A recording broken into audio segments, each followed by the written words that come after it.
Okay. Fine. Hello, praise the Lord, and good evening to every one of you. Good evening. Good evening. It is my greatest honor once again to introduce to us a topic that has become a joy to multitudes, and at the same time also for many a challenge because of their skepticism. I'm talking about the coronavirus vaccine. As of today, our country has vaccinated over 10 million people, and the number still continues. So many theories has been raised about the source and the essence of this virus, some even going to the extent of saying it is not real. And too many people also have challenges with the vaccine, some going as far as saying that the vaccine is a mark of the Antichrist. But today, helping us unravel the mysteries around the virus and the vaccine is one of our own, Dr. Dianne Addei, a consultant in public health medicine and a public health advisor to the NHS. This is a follow-up of an information she shared with us some time ago because multitudes missed out. So today the basic topic is understanding the vaccine, and it is my greatest honor to introduce to us Dr. Dianne Addei. Over to you, Doc. Thank you very much, Pastor.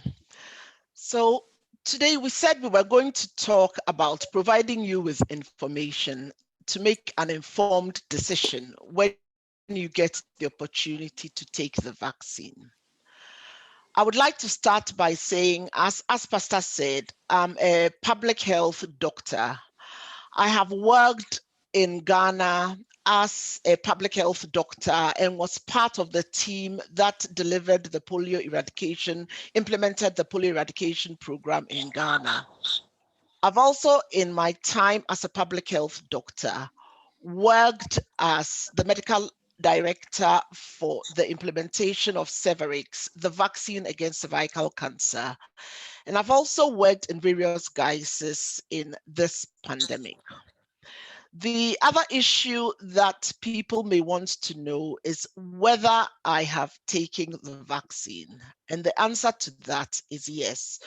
So I don't want you listening to this and worrying about that. I have taken the vaccine. My husband is also a frontline doctor, and he's also taking the vaccine. So we'll talk about giving you the information that we considered when we were making the decision as to whether to take the vaccine or not. I thought it's quite important for you to know that when you are making the choice, all of us, we make choices and we always weigh the consequences of one decision over the other. It has risks, it has benefits. So we considered what we know about the coronavirus infection and the disease it causes, COVID-19. And then we also considered what we know about the concerns and myths about the infection that people have talked about, that we've heard on the news, that we may have received on our WhatsApp. And then on the other hand, you weigh the vaccine that is being proposed.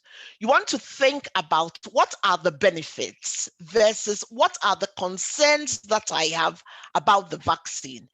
And in the end, depending on which one you feel weighs heavier, if you think the risk of the virus and the infection is bigger than any reported risk from the vaccine, then you may make a decision to take it. So I thought it's important we consider it in that way. So we will talk about infections, and I think it's quite important we set the context of our discussion on the premise that We deal with infections every day. Yeah. We deal with infections every day.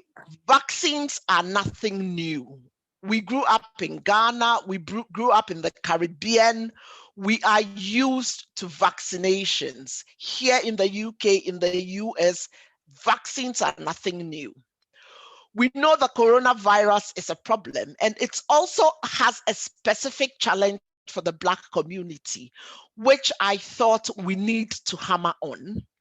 And also for the fact that vaccines, as I said, we know the COVID vaccine is safe and it's effective.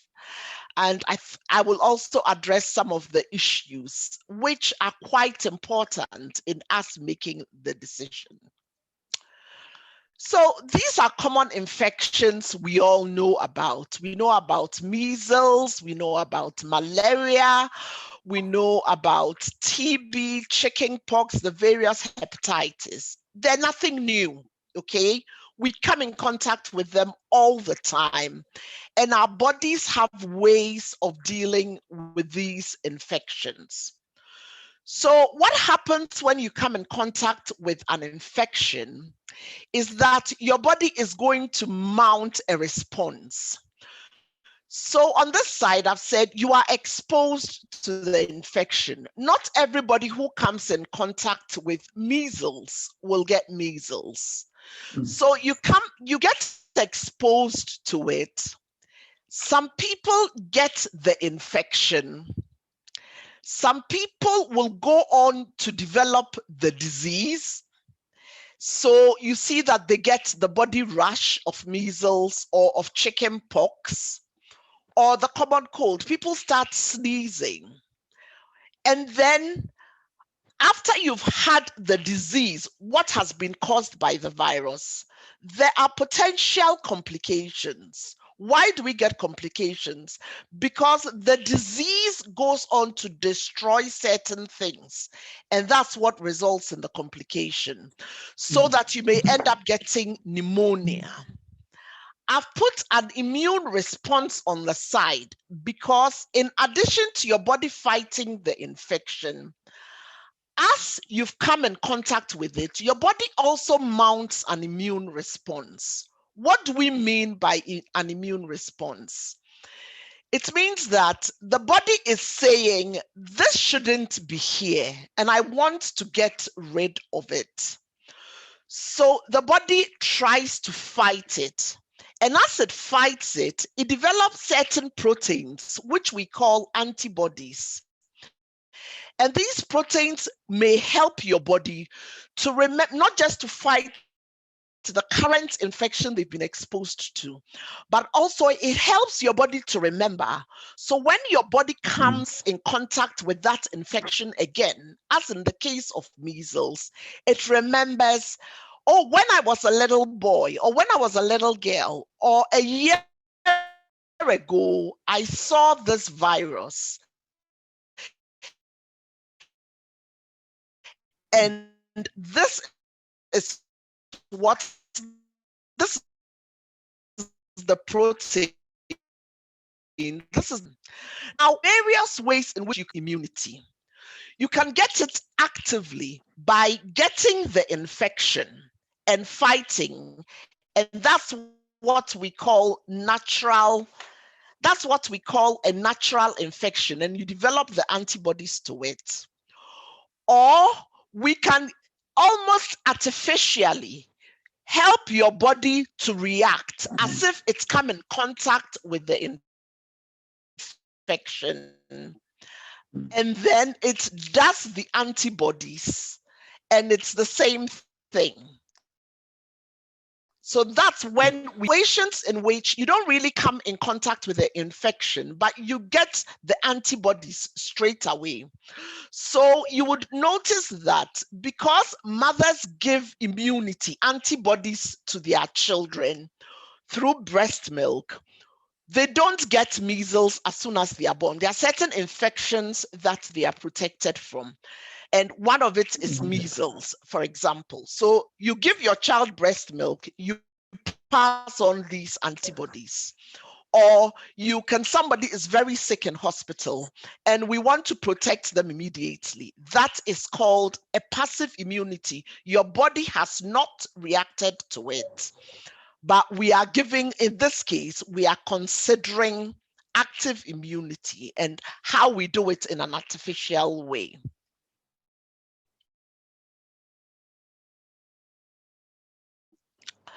So I said vaccine, 3 ways in which we make them. You either take the whole virus and then you kill it off so that it cannot cause disease. And then you add certain chemicals to it, and then certain substances to it to make it easy for it to go into the body. Or you can take part of the virus, part of whatever it is you want to do. And why does this work? Because we know that the virus, every organism, whether it's a virus or bacteria, it has to get into your body. And so you may want to take part of it that tells your body how to react to it. And you just develop that bit of it. And I think the way I described it the last time was that you can have a car and you can have a red car, a red Mercedes Benz. You take the engine out of the Mercedes Benz. That's what makes it a Mercedes Benz. But everybody looking at the body still sees it as a Mercedes Benz. But you've taken the engine out, so it's no longer a Mercedes Benz. It's just the shell of a Mercedes Benz, and you drive around with it, and everybody says it's a Mercedes Benz, and they react to you like a Mercedes Benz. Okay, that's how, when you take a portion of the virus, it behaves. You've taken the naughty bit out, the nasty bit out, but you've got a shell, and that's what the AstraZeneca COVID vaccine did. So they took the real thing out. And then you've got the new version where we call them the mRNA virus vaccines. What are mRNA vaccines? mRNA, it's the messenger RNA. It just tells the body it's a messenger. So under normal circumstances, your body makes thousands and thousands of proteins. Your body, the cell itself, makes thousands and thousands of proteins.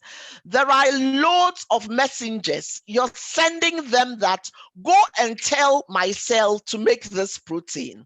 So as the previous two ways I've described, basically when they present to your cell, they go into an aspect of your cell that we call the nucleus, and then they tell your nucleus that, tell our cell, send a message to the cell to make some of us, make a messenger RNA to make some of us.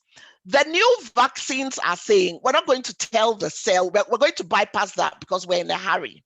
So it's taking a specific part of the virus and it's made it into a messenger RNA, which goes into your body and tells your body the same thing: make some proteins, make some antibodies to the virus, so that when you come in contact with the virus, you will remember it and fight it.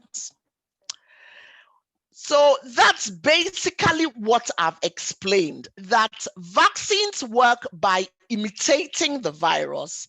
It tells your body to recognize and then fight the virus when it comes in contact with it in real life. That's all that vaccines do. And these are some common vaccines that we've worked with over the years, and they've saved billions and billions and billions of lives for hundreds of years. So we no longer have smallpox because in the 1980s it was eradicated. We've tried to eradicate polio. We give our children various vaccines, the MMR, the DPT. If you come from an African country, a Caribbean country, because there are high rates of TB, we give the BCG vaccine because, again, it protects against tuberculosis. we give the cervical cancer vaccine. It's called the HPV vaccine because we found out that cervical cancer is caused by a vaccine. So we're used to vaccines. Vaccines are nothing new. The next bit that we've come to now is when we are considering the situation we are in. I thought it's important we do a recap on what we know about the coronavirus, because a lot of us don't realize that not everyone who gets the disease, it's known. And so I've called it a disease pyramid. Some people will get exposed to the virus. They've gone to the shop, they are talking to friends, they don't get infected. We don't know why. And then some people may get infected. They went to a party, they went somewhere that someone had the virus. And so they've been pinged by the NHS app, or a friend of theirs has told them, I tested, excuse me, positive, but they don't have any symptoms. And they are thinking, really? But they are positive. Okay, they've got the virus. Then you have some who also have mild disease. Oh, I lost my sense of taste yesterday. I couldn't smell yesterday. I've got a bit of sniffles. I'm just feeling a bit tired. They've got mild disease. They are at home. Some will have moderate disease. They have difficulty breathing. They may stay at home. Others would end up in hospital. The important thing that I want you to note in this is the various numbers that we hear all the time is this bit. It's just the top bit. It's the tip of the iceberg. The majority of people who have come in contact with it and either not been infected or have it with no symptoms, we don't really know about. Okay? So park that. I thought just to give you an idea of where we are to date. In Ghana, today, we have 5,515 cases. There have been 424 deaths, and they've confirmed just under 70,000 positive cases. Remember the pyramid that I said. So even though we've had these confirmed cases, remember the large bit of the pyramid of people who have the virus and yet don't know because they are not showing any symptoms. In the UK, it's a similar picture. We have we've had over 3 million, almost 4 million confirmed cases. Today, we reported almost 17,000 new cases. We've had a lot of deaths, over 106,000 tragic lives have been lost. And we've got about 27,000 cases in hospitals. Again, I'm emphasizing that, remember, we are talking about a pyramid of disease. There are a lot we do not know about. This is just the tip of the iceberg. For us to get a sense of how significant this disease is, I thought it's important to find out who gets admitted to hospital. And early on in the pandemic, we heard there were underlying medical conditions. What are some of the underlying medical conditions people talked about? So we know that people who were asthmatic were likely to be admitted to hospital. Hypertensives, people who are obese. And when we say obese, we don't mean obese and they are falling off the chair. People whose body mass index is over 30. You wouldn't even think they were very fat if you looked at them, okay? Diabetes, as I've said, and if you have several conditions, it causes a problem. The other thing that we've also noted is that, so I had a look at the data, I had a look at the data and said, what happens with Black people? And you would see from this graph that when you looked at those with underlying conditions, the Black population, if you had 400 people, a lot of the blacks, the dark blue represents the proportion of underlying conditions in Black people.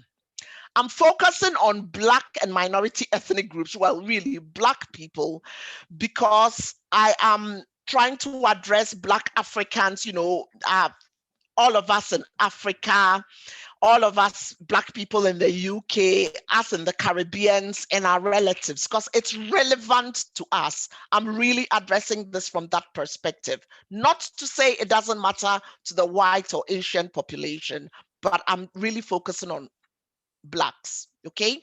So if you look at the proportion of people who are Black with hypertension in hospital, it's more than half. And the same for other diseases. The other thing I looked at was, what are the occupations with the highest death rates in COVID? And they call them high proportion of contact. You would see it's mainly low-skilled occupations. You would see caring populations. And a lot of us in the Black communities, we do these jobs. We are carers. We are working in leisure. We are working in canteens. We are serving people. We are doing a lot of patient contact. We are cleaning somewhere. So we come in contact with a lot of people. We are bus drivers. So we come in contact with a lot of people. So this is the same whether you are a nurse in a hospital, a doctor in a hospital, you work in a supermarket. The important thing there is not so much the profession or what you are doing, but the fact that you come in contact with a lot of people. And then look at what's happening, what that has meant to the Black population. We have a higher share of positive tests. So if you look here, even though we are fewer, for example, within the British population, if you compare the number of positive tests that we are getting to the number of people in the population, that's what we mean by rates.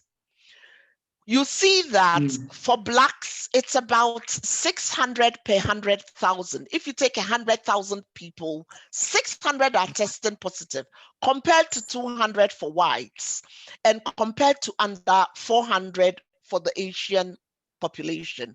For Blacks, it's over 600. Okay, so we have high positivity rates. Again, if you look at those, remember I talked about the tip of the pyramid. Those who get very unwell and so end up in hospital. Again, you have high rates in Blacks. So in the US, they form 18% of the population, but 33% of those who were admitted into hospital. So, as I said, it is a problem. Here, we are looking at those who end up critically unwell in critical care. You would see that overall in the UK, Blacks form 3.3% of the population, and yet we formed almost 14% of those admitted into critical care when they get COVID. And then here, we're looking at who dies when they get the infection, when they are unwell. Again, here, the dot is where you expect to be with the population, okay? And then the graph shows where we are. So if you look at the white British, we've standardized with them. This is it. The Bangladeshi form about 0.4% of the population. This is where they are, but this is where they are in deaths. This is how high. So a lot more people die. This is it for the Black African. Look at it for the Black Caribbean, and this graph is from the UK. So the Black Caribbeans form just under 0.6, less than 1% of the population. And yet look at the numbers that are dying. Almost 80 per 100,000 compared to less than 30 per 100,000 for the whites. So you can see that for those of us of African descent or Caribbean descent, for Black people in general, it's impacting, the pandemic is really impacting us in positivity, in hospitalization, in severe hospitalizations, and in deaths. So what you can say, therefore, is that actually, we've been going through this pandemic, hand, face, and space, since March 2020. We know from what the ONS said that up to about 80 to 90% of the population are still at risk of infection. And that was quite concerning because of all the 100,000 people who have died, the many hospitalizations, we are still saying that up to 80%, 90% of the UK population and Ghana and the Caribbean are still at risk of the infection. So I thought, actually, it's likely to be a when. You will, it's circulating. You will come in contact with the virus, not an if. And I'll add here that when I looked at the Spanish flu, the Spanish pandemic everybody has talked about in 1918, 1919, there were 4 waves. The second, third wave were more deadlier, and that was when it affected Africa and developing countries, and there were loads of deaths, which is what we are seeing now. So you can see that in the second wave, we're getting a lot more cases in Africa and the Caribbeans, and we're getting a lot more deaths. So it's likely to be a when. You're likely to come in contact with the virus. And if not you, a family member, okay, could get the virus. You could say, I'm young. But a family, you could get it and give it to a family member. And the risk of severity, we've learned, is increased because it could be because of age, underlying conditions, obese, and you do a high contact job. So I want you to park it that it is a problem, okay? So the COVID is a problem. Then we're going to talk about the vaccine, and we are looking specifically at the COVID vaccines. We want to know, are they safe? Are they effective? There are 3, I think there are now 5 vaccines that are licensed in the UK. And just so you know, there are about 200 candidate vaccines. About 60 are in trials at the moment, but 200 different companies are working to get vaccines to vaccinate the whole world of, is it 7 billion people? We've already talked about how vaccines work. They basically con your body into thinking that they've come in contact with a real thing. So it makes proteins. Then when it comes in contact with a real thing, one day, then it can fight against it. So we know that. We've talked about it. What do we know about the specific COVID vaccines? They've been through a very rigorous process of trials to determine whether they work or not. And I've set it out here in a very simplistic way. So first of all, I've said there are 200 candidates vaccines that are currently people are working on. And some of them are in the lab saying, will this work? If I do it in this way, will it work? Is it safe? And at what dose is it safe? So they've gone through this before they come to test in human beings. And when they come to test in human beings, that's what we call phase 3 trials. They give it to an individual. So some people will get the vaccine. Some people will get what we call a placebo, because we want to check that, is it by chance? We want to eliminate chance. So they do what we call a blinded trial. And that is the only way you can tell whether the effect you are getting, the safety you are getting, the reduced severity you are getting, is it really due to the vaccine? That's what you are asking. And they defined upfront, we want to see whether it reduces the risk of disease. And does it reduce the risk of severe disease? Remember our pyramid again. What the trials showed was that all the three vaccines, that's the AstraZeneca, the Pfizer, the Moderna vaccine, and now the other two that have been licensed, were very safe and very effective in reducing this. So the pool of people here that every day Downing Street comes to stand there and say so many people are in hospital, so many people are in critical care and they are on machines, machine is breathing for them, they are in a coma, that's here in critical care, or have died. It's 90% effective in reducing that risk. So think about it. This bit, it doesn't really matter because they are not really unwell, but it almost eliminates the severity. And so they made the conclusion that the vaccines are safe. They do what they say on the tin, and that's why it has been licensed. So we know we've got a significant disease. We know we've got an effective vaccine. But we've still got some concerns because we've heard all sorts of stories about the vaccine. So I thought I'll address some of them. So one of the things that has come up is that the vaccine causes irreversible. It doesn't change. You get the vaccine, you'll never recover. The trials specifically asked for side effects. So when you go for the vaccine, what happened?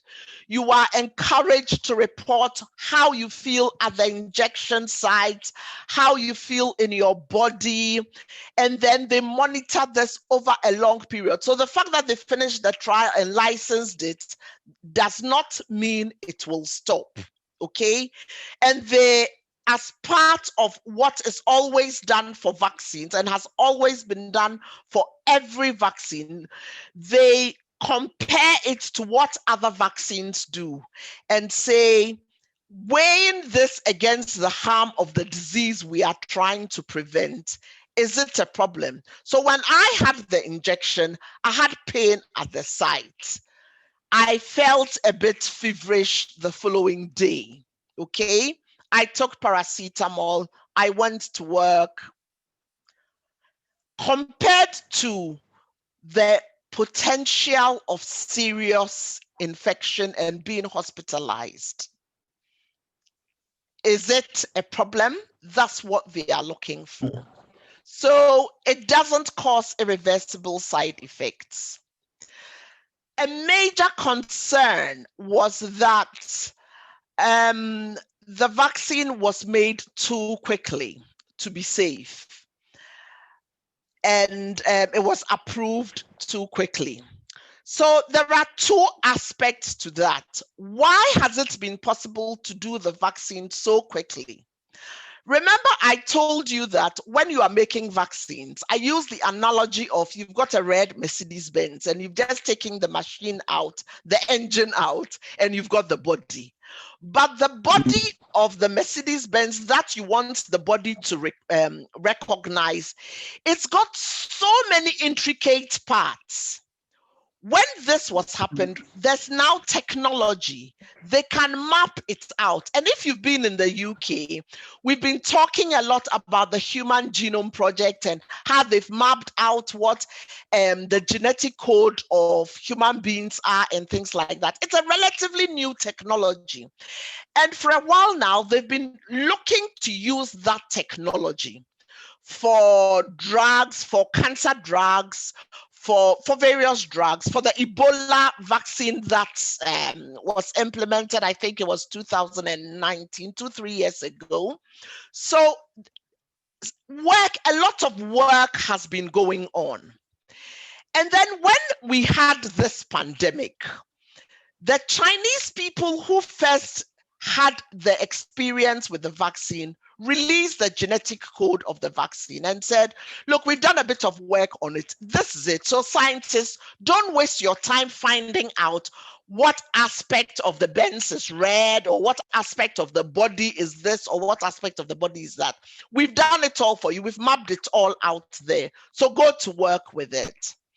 And the other thing that happened with this effort was that everybody knew that hand-face space is just buying us time. That is not what is going to make a difference with this pandemic, with controlling it.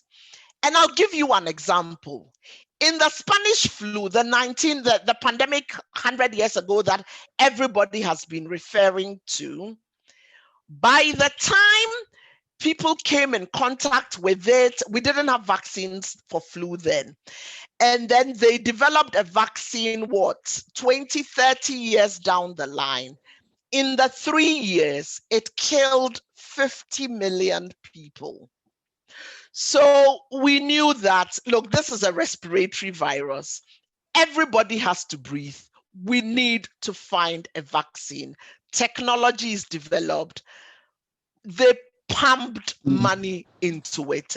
Every country in the US, even Trump pumped, they called it Operation Warp Speed. They all pumped money into it. So because of the money that was there, and it encouraged people, scientists who would normally be, I want to do it all by myself, were collaborating. So they've been able to do a lot of research and a lot of the work. I did it this way, and this is the impact that I got. So they've all brought it together. So that was one reason why it was quick to development. The other reason why they've been able to do it quickly is we're in the midst of a pandemic.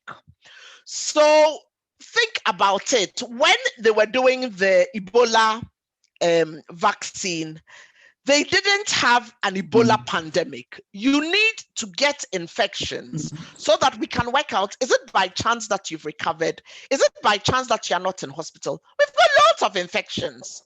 So when they went out, they were able to get loads of people to be able to tell, these people are not in hospital, but these people are. The difference is those who are not in hospital have had the vaccine. So they were able to run the trial quickly, and we call it time to event, okay? And then normally, the regulatory bodies will wait. You finish your trial, and then you bring it to them. And then they look at it objectively. As this was going on, as the trials was going on, remember, people are dying. There is a need to develop the vaccine quickly. So the regulatory body said, as you are doing the trials, give us the data. And they worked alongside them. Night and day, people worked. And so by the time they were able to get it, a lot of red tape had been cut. And it's so much that it wasn't that they cut corners, because remember that the government would be responsible for giving it to you. So they didn't cut corners, but they've cut a lot of red tape. Okay. And I can give you an example from my everyday job, my business, my business as usual, my day job. So we approve drugs, we do drugs, and so it takes us 18 months to do approvals. With COVID, we've had to work. We worked over Christmas. I was logging off on the 24th when they called and said, we are getting a readout on one of our drugs, and everybody is gone, and they've said that we should pass it on to you. I worked over Christmas, so we cut it down. By the time the readout of the trials came, I can't remember which drug, it's now a licensed drug. We had a policy ready so that people could get access to it. Now, somebody would say that you normally do it in 18 months, so you cut corners. No, we didn't cut corners. We cut red tape, okay? So that's why it's been so quickly done. Black people are being used as experiments. We've so far given over, I think it's now 10 million doses in the UK. We've given 100 million doses across the world. Every country, so far 65 countries have started vaccinating. Israel, God's chosen people, they lead the immunization rates. They've immunized almost 30% of their population. So it isn't just Black people who are being given the vaccine. The whole world is in a race to vaccinate their people. Blacks have been prioritized, but have not been called. So in the UK, and this is specifically for the UK, we'll talk about Ghana in the next slide. In the UK, prioritization was done because we wanted to reduce the risk of death. So they've prioritized people into 9 groups. And these are the 9 groups. We've started with residents and care homes because a lot of them died. And then the older people down to the rest of the adult population who are more than 50. And then by the autumn, those who are less than 50. We have worked out that the majority of the at-risk Black population would be covered because of they've got underlying health conditions or because of their age. And then you are to wait and be called. You can't go in and say, I'm a diabetic, I'm a hypertensive, so I want to be vaccinated. It's being done in groups. And when it's your turn, the GP would call you.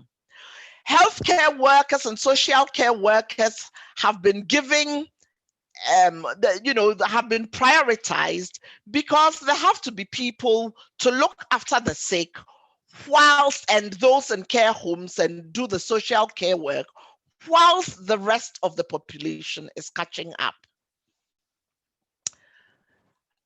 Bill Gates created the virus and the tracker. And this time I remembered to bring it.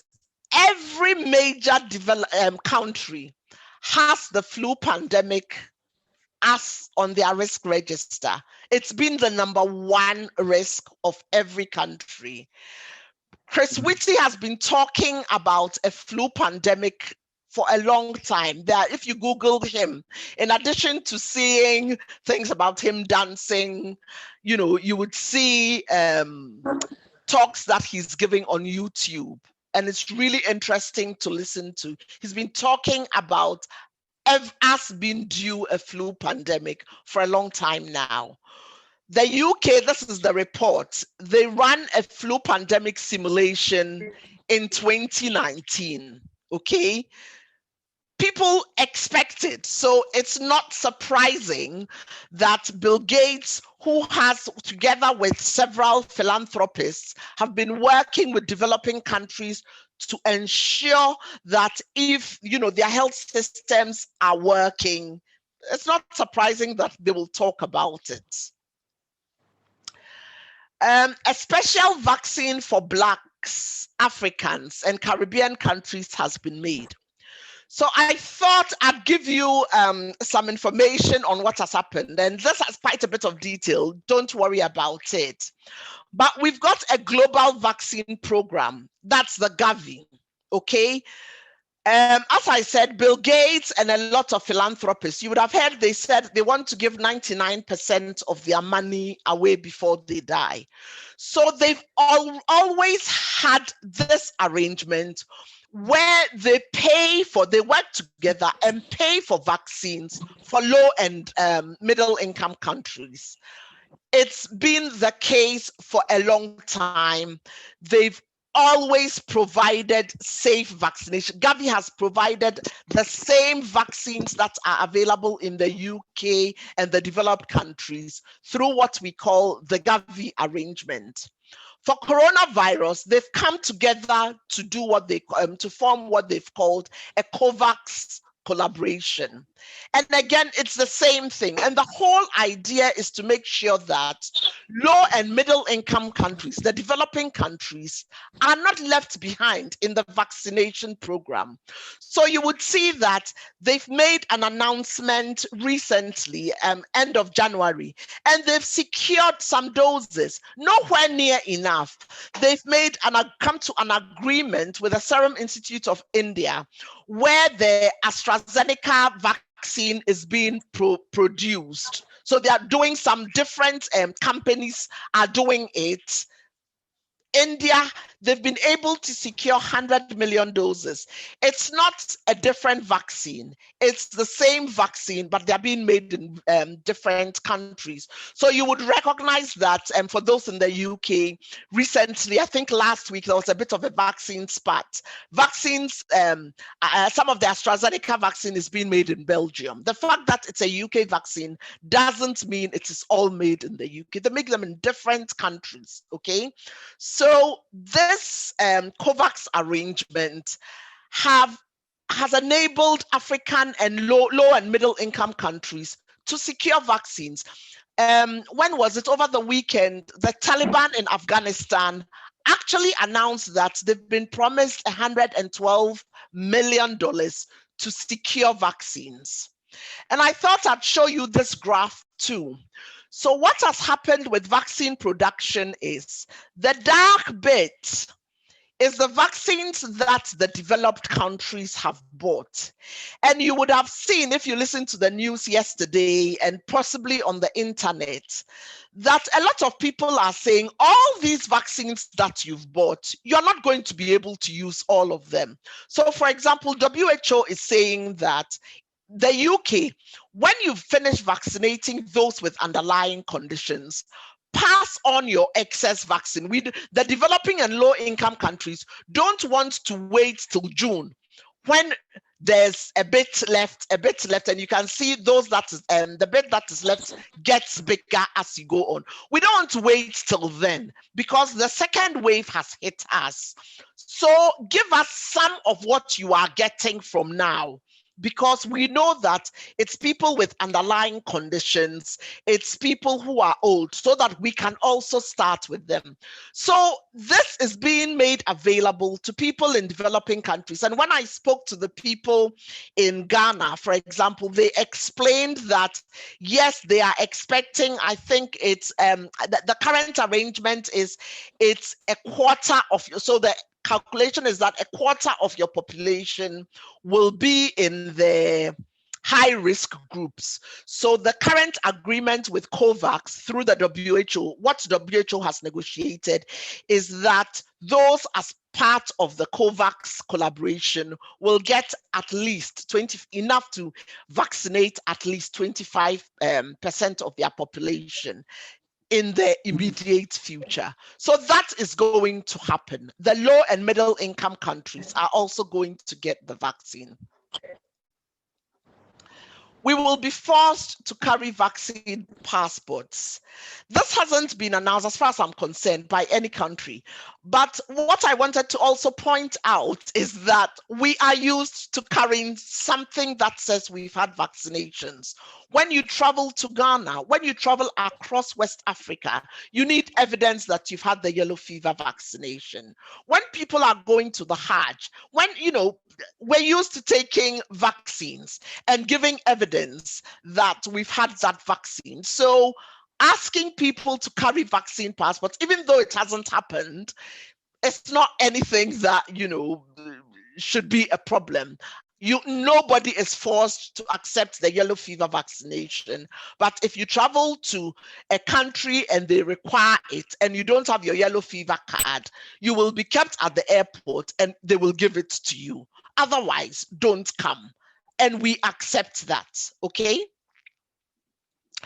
Vaccines are unsafe, and that's why there were no pregnant women in the trials. That's false. So pregnant women are never included in initial trials. This is new. We're doing it. We don't know whether it would pass into the placenta to the baby. So it is something that happens with all drugs. We never test vaccines. We never test drugs in pregnant women. However, once it has been published, and I think they've reported a certain percentage of the women who were young have gotten pregnant post-vaccination. And so it hasn't impacted their fertility. It hasn't impacted those who are having babies. And I think recently the Society of Obstetrics and Gynecology in the US have actually published on their website encouraging pregnant women to get the vaccine, because the risk of getting the disease and the risk of that, the perceived risk from the vaccine is very low. So they feel you're at a bigger risk if you get COVID whilst you're pregnant. So you're better off taking the vaccine. So that's not true.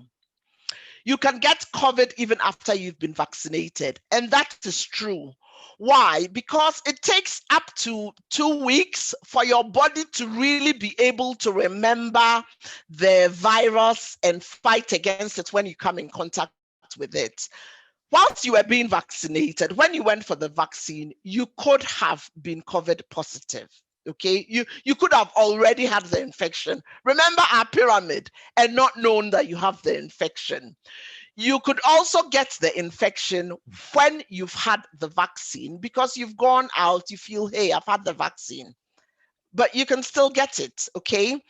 And then it's also important to note that no vaccine is 100% effective. Now, it doesn't happen. And so we still continue to take precautions, okay? Because the other thing we've also got to realize is that the vaccine doesn't stop you coming in contact with the infection. So you might still be able to pass it on.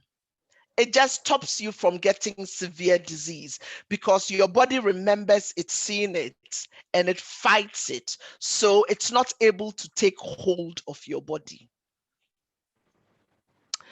So in summary, there's a safe vaccine that can help my immune system get ready for the real virus without me having to get the virus.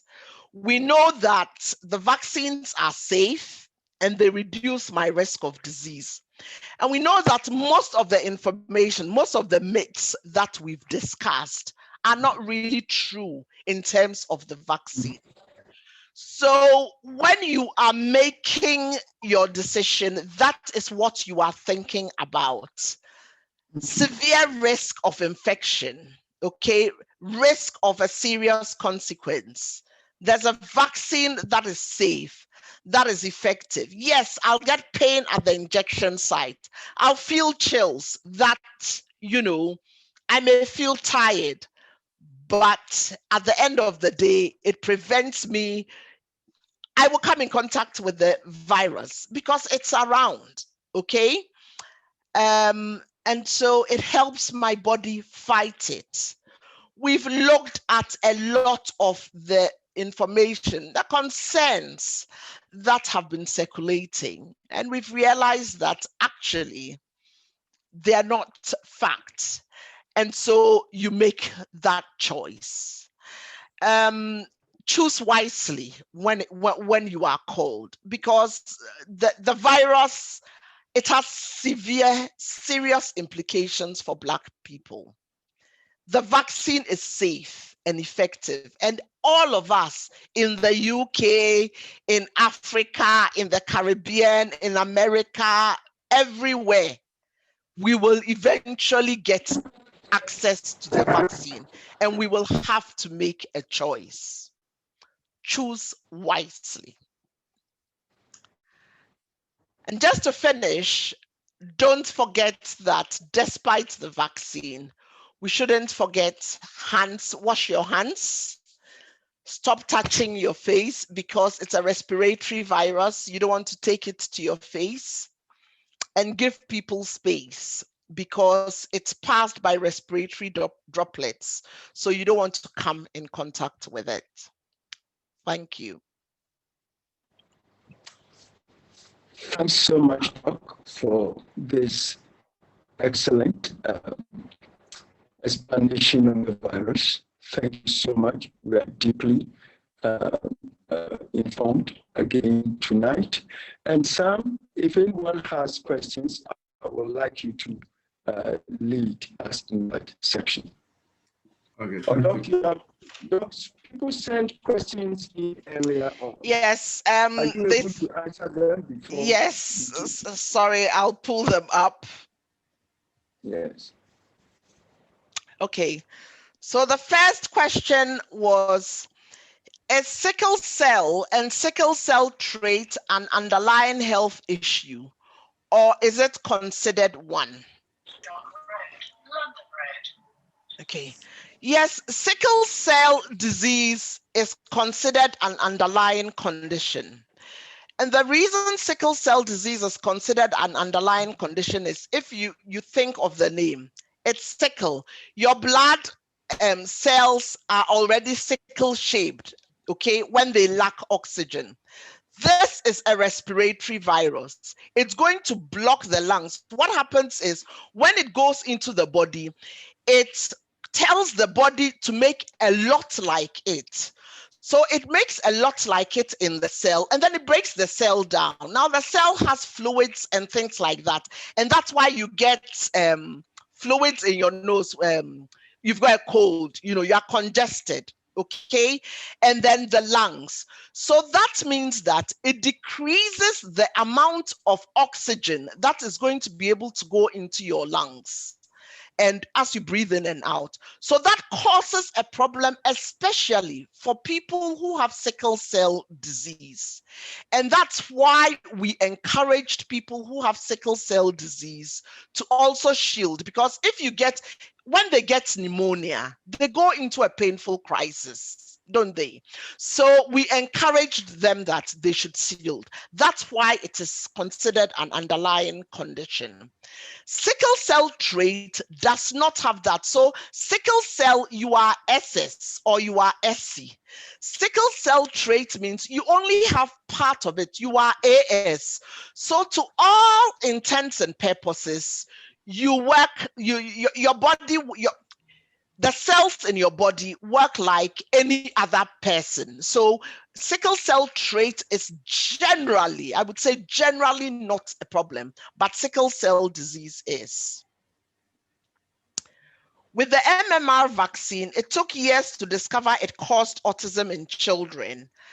You said that they've done trials and the side effects is known. If there is a log on the internet and they are currently logging cases, does it mean there are still side effects that could be potentially found? So the MMR vaccine does not cause autism. This was something that came up in the 1990s when a doctor called Wakefield was paid by a legal firm and a pharmaceutical, and they published some data that said that he's been struck off, okay?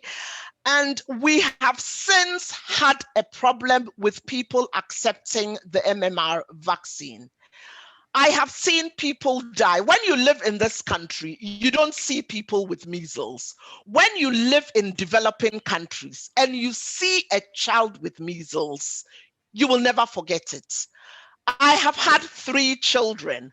My oldest daughter was in Ghana. I paid for the MMR vaccine because in Ghana, we only gave measles and mumps and then rubella. And when I was taking her to the US I was going to the US for a course, I needed to give the MMR. I had to go and pay hard cash to get it. We get it here for free. It doesn't cause autism. All 3 of my children have been vaccinated, and I would encourage, we've had several outbreaks of measles. I just want to talk to this. We have several outbreaks of measles in the United Kingdom whilst we are having the COVID pandemic. it is a problem, this MMR thing. Please, for those who have young children, please take the MMR vaccine. It does not cause autism. And then there was another question about side effects and monitoring. We've always monitored vaccines. The studies have shown that the side effects of vaccines are picked up in the first 2 months. And so we know in the first 2 months that this is going to happen or not. So we know that. But because you are giving something to someone who is not sick, and you are saying that I want to prime you so that you don't get unwell, it's a long-standing thing that you want to know the very rare side effects. So this happens once in 10 million times. You want to know about it so that you determine. Remember, it's always a risk benefit. When you are going in for surgery, they tell you that 1 in 10,000 times you've got fibroids and you're going for a myomectomy or a hysterectomy, and they say 1 in 10,000 times we cut into the uterus or something, something goes wrong. We want you to know the risk, but it doesn't mean that it is going to happen. We want to know even for the very small risk, but we are that confident about it. Think about the billions of lives that vaccines have saved. And we've been able to do that because we monitor these side effects so that later on we can tell that this might be a problem. A very unlikely problem, but we will want you to know. But the fact that we monitor side effects for vaccines or any other drug doesn't mean we are not confident about it. We are generally very confident about these things before we put it out. Remember, every doctor takes a vow, and we basically say, first, do no harm. So you want to know, no matter how small the risk is. And that's why we continue these phase 4 trials. So it's not something new for COVID. It's something that's done all the time. It is a fact that the number of vaccines around the world now. So what it's basically saying is that the vaccines, there aren't enough vaccines. Is it possible that the vaccines could be mixed? So can you go for AstraZeneca today, and then when you go for your second dose, they'll give you the Moderna vaccine? It's unlikely, is what I'll say. We generally do not encourage that. So it's very unlikely that would happen. And the subtext to that question has also been, can I choose what vaccine I get? And I think I was explaining it to someone that when we go to the shop, we get paracetamol. I'm going to buy some para. Hundreds of companies make paracetamol, but it's generic. So all we know is we've got paracetamol. When we've gone for our flu vaccine, we know we've gone for flu vaccine. We don't go and ask for the flu vaccine that Pfizer made, that AstraZeneca made. We've gone for our flu vaccine. And that's it. I think we know about the different vaccines because this is a new thing, but they are brand names. When you go, whatever is available, it will be given to you. If someone took a flu jab before receiving the COVID vaccine, can there be an interaction between the two drugs? I think that it says that the two injections.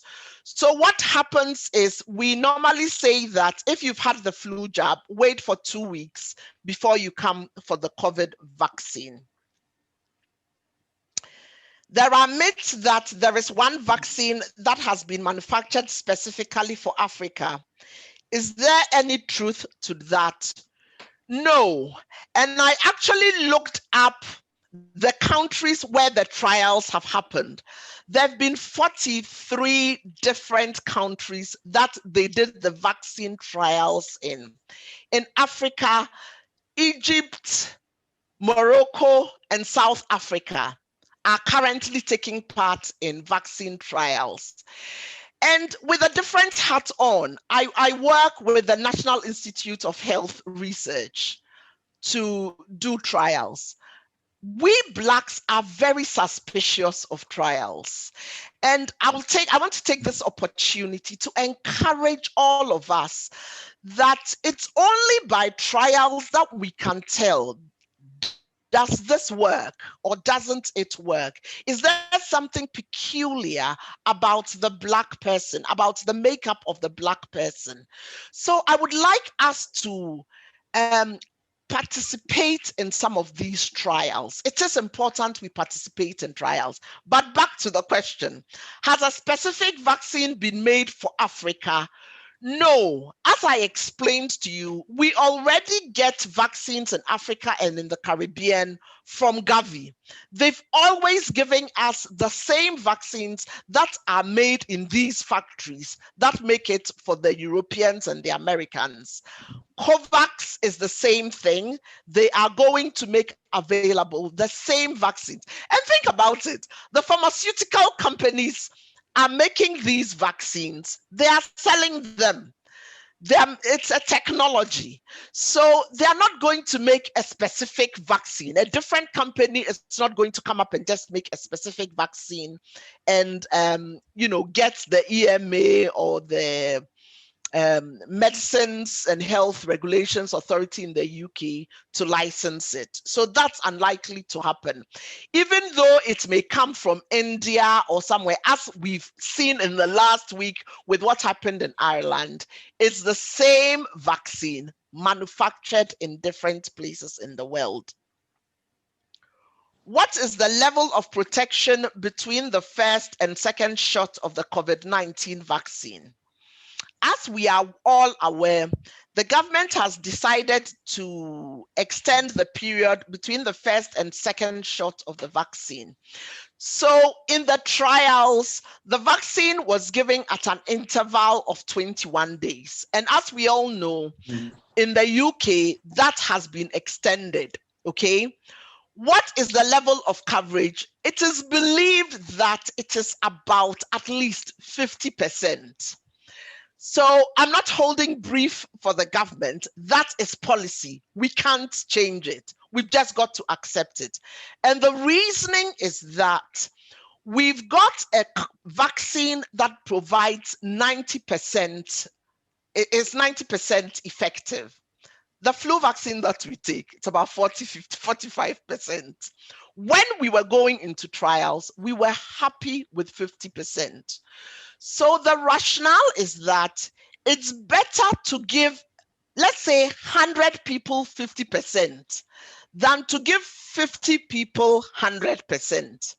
And as you've seen on the debates in the news and on the internet, we don't have enough. Already, WHO is saying that the UK, when you immunize your old people and those with underlying conditions, give the rest to us. We also want to go and immunize people.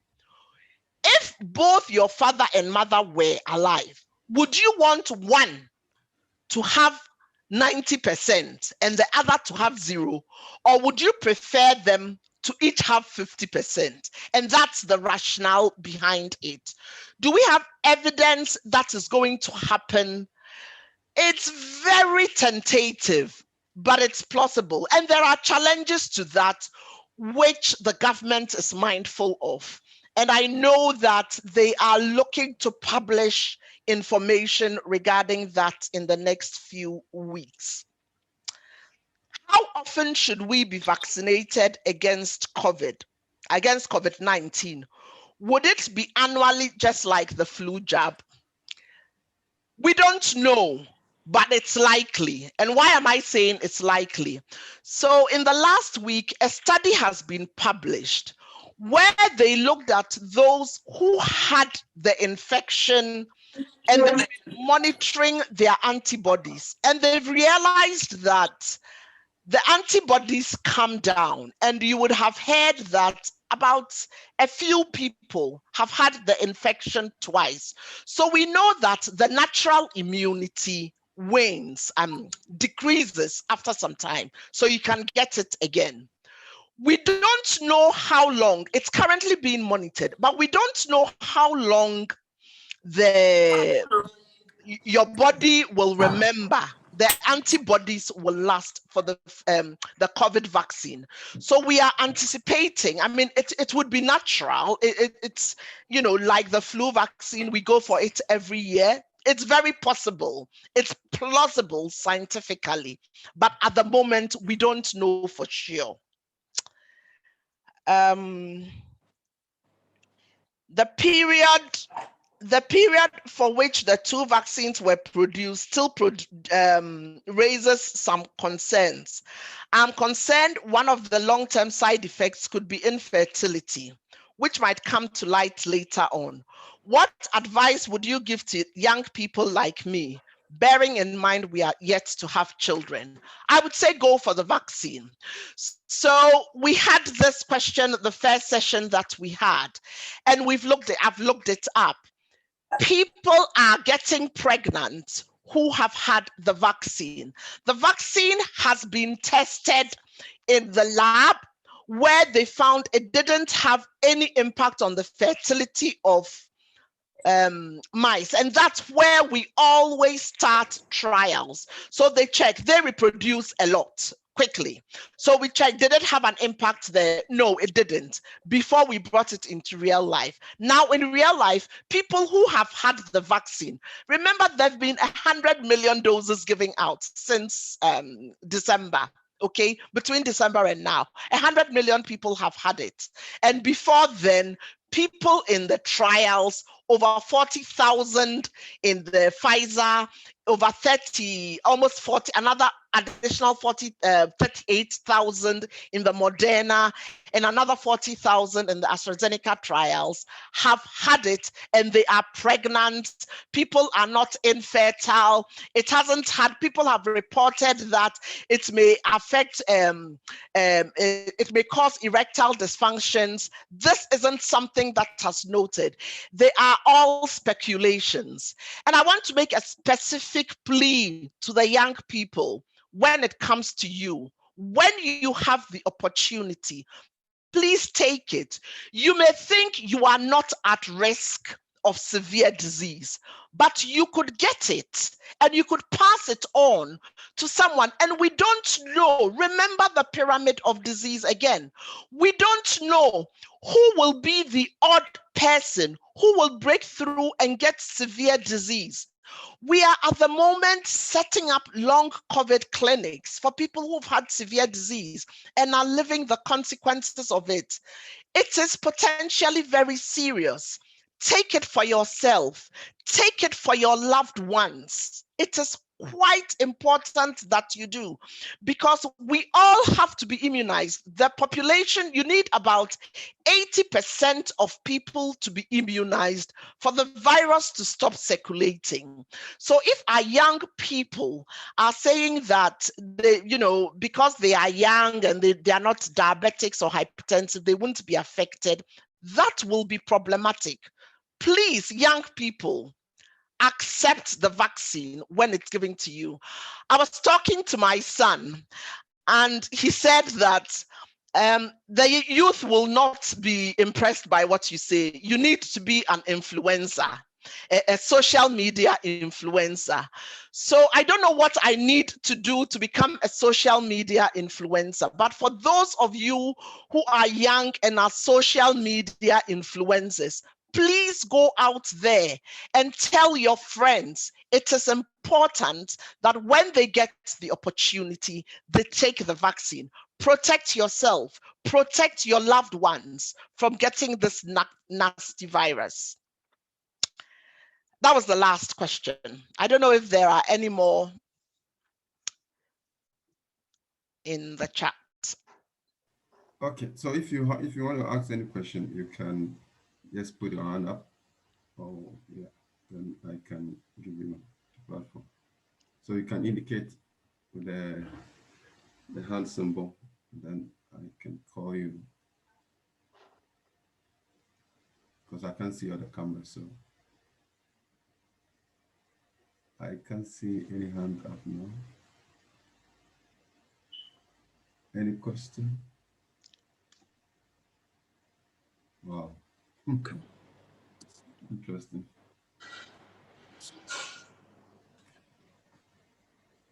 Pastor, there's no hand up. Okay. Once again, thanks so much, Doc, for this elaborate presentation. Well structured. We can all see the hard work that has gone into the preparation and the professionalism of this piece. We are all aware of this new variant and how devastating it has become. January has been, I think there was a question at the bottom. Okay. January has been one of the most difficult months for all of us, as we've seen so many loved ones passing with COVID-19. I have had two of my close family members passing with this virus. And as we bring this presentation to a close, I want you to prayerfully make the right choice and understand that you do not take the vaccine for yourself only, but also for your family and for all those who are dependent on you. Thank you. God bless you. Pastor, and goodbye to every one of you. Pastor, thank you again, Doc. Yes. Pastor, there was I don't know, but there was one question on the chat that you raised. Oh, was there a hand? Yeah, there was somebody put a question in the chat, so I don't know if you want me to read it. Yeah, I'm happy to take it. Yes, I can't see it. Okay, so it says, okay, let me see. So it says that, is it a coincidence that Bill Gates sold his shares before COVID? And then this raises eyebrows to support all the conspiracy theory, and it makes one think twice. You know what? They interviewed Bill Gates recently, and I'm not. I can't remember what it was on. He was absolutely gobsmacked at the vitriol and the hurtful things that people have said. So think about it. You have dedicated your life to help people, and people are saying all sorts of stories. Look, a lot of my mates were educated. A lot of the people manning the pandemic in Ghana were educated on Gates scholarships. So they've, I think it's very unfair. Okay. I have been a beneficiary because I got the Gavi vaccines in Ghana. We have all of us here. We've taken Bill Gates vaccines before.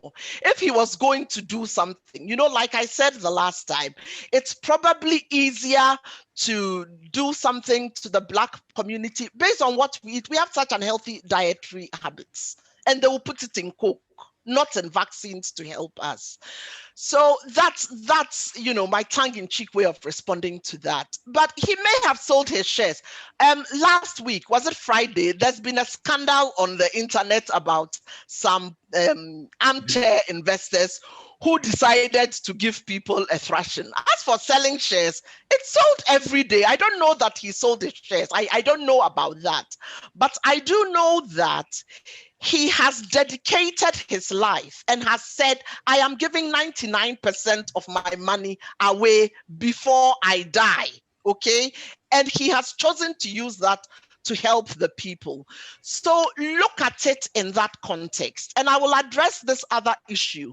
After the session the last time, there was a question raised. Somebody sent me a question about Barack Obama saying that Blacks should not take the vaccine, and he will not be taking it. I don't know how many of you have seen that clip or whatever.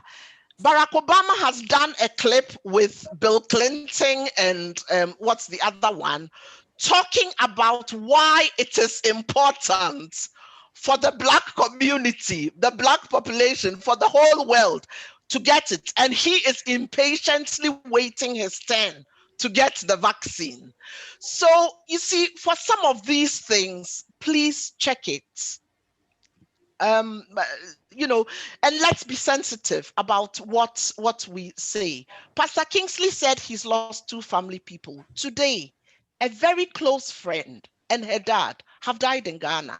I came this close to canceling this station, and I was telling my classmates, I will do it in honor of her. We all went to school together. I've played with her. Her mother taught me to bake bread. Today, they've died in Ghana. So this vaccine thing, you know, this coronavirus, it's serious. I spoke to Na on the 4th of January. Today she's dead. It's very serious. It's very serious. And don't take some of these, you know, I've said this several times and I'll repeat it again because somebody else may be watching. Please don't pass on those WhatsApp clips. Whatever is true, whatever is excellent, if anything is excellent or praiseworthy, think about those things. When these clips are saying all sorts of things, is it positive? How are you helping the people who are watching it? If you don't know, ask. This is what I got from it. Is it true? Ask. Please don't pass on the clips. Very true. There's I think I think this is coming from one of the network pastors. It says one of the network pastors it says he's asking for a man called him for prayer. Apparently he has done this juju thing where anything metal or steel that touches him breaks. He says if any needle touches his body, it breaks. His GP is aware. He's asking if he's asking if the vaccine could be taken in any other way rather than injection, because he is scared. So I would say he should pray and he should go. Look, I'm a doctor. I have a needle phobia. When I went for the injection, I was scared. If you ask the people in my house, everybody knows I'm scared of injections. But I was like, COVID versus injection, God help me. And he helped me. I sat there and they gave it to me. This one, he should pray. I don't think, honestly, some of these things, it's psychological. It might be that he tenses his muscle whenever a needle comes near him or something like that. I can't explain it scientifically. But what I would say is that he shouldn't do things out of fear. We should practice. I've said this before. Let's practicalize the Bible that we read, okay? We don't make decisions out of fear. We make decisions. We've been given a spirit that enables us. We have a sound mind. And let's have that. So I would say he should prayerfully consider it. Call someone. Call you know, some of your pastors. Call your friends. Pray with them. Calm down. Nothing is going to happen to you. Go with that frame of mind and he will be okay. He shouldn't just trot out no weapon fashioned against us shall prosper when he's reading the Bible. He should go out and operationalize that. Thank you.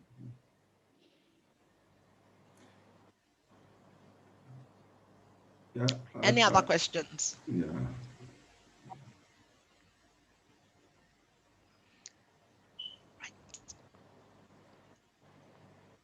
No, I can't see any hand up.